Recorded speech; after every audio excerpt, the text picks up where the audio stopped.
were her royal assassins and named for the rings she wore, and I, the new Opal, had been gifted 6 masks, 3 of bone white and 3 of pure midnight blue, the sort of purplish black that made you think of deep caves and missing stars. I'd carved my list into each one. North Star, Deadfall, Riparian, Caldera, Winter. The Earl and nobles who'd let the shadows tear my family to shreds, who'd 10 years to atone for hundreds of thousands of deaths and done nothing, would know me as I knew them.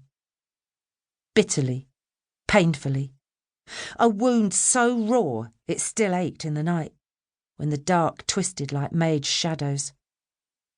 They'd made my whole world a nightmare, and I would be theirs. Caldera's daughter shifted, blankets tumbling to the floor, and I crawled into her room, knife slicing through the leftover smoke of her reading candle. The key to her father's study, one of only 2, hung from the chain round her neck. I unhooked the chain from her head and took the key. I had to return it.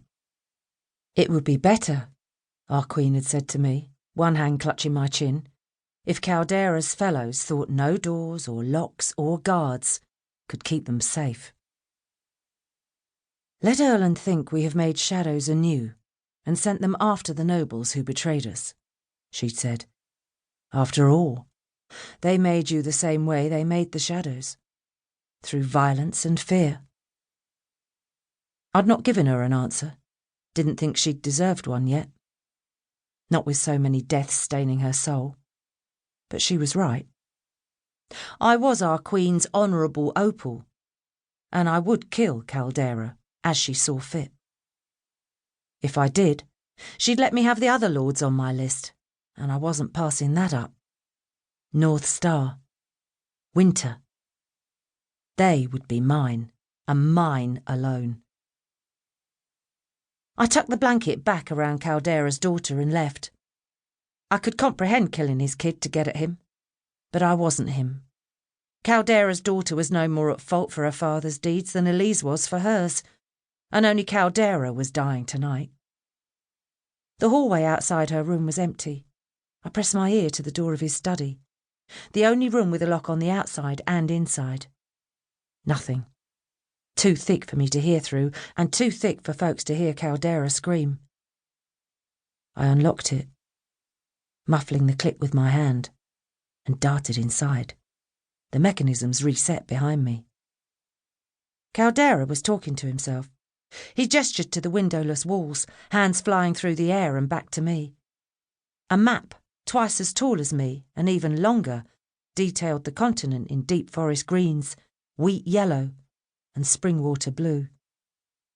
The sliver of coastal land to the east of Erland was labelled as Erland too, but instead of rolling green hills, the cartographer had scratched it out in black and labelled it fallow.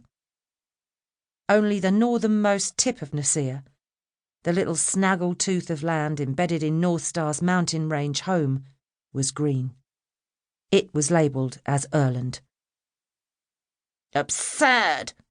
Caldera flung the letter he'd been reading aside and ran his fingers through his long, light hair.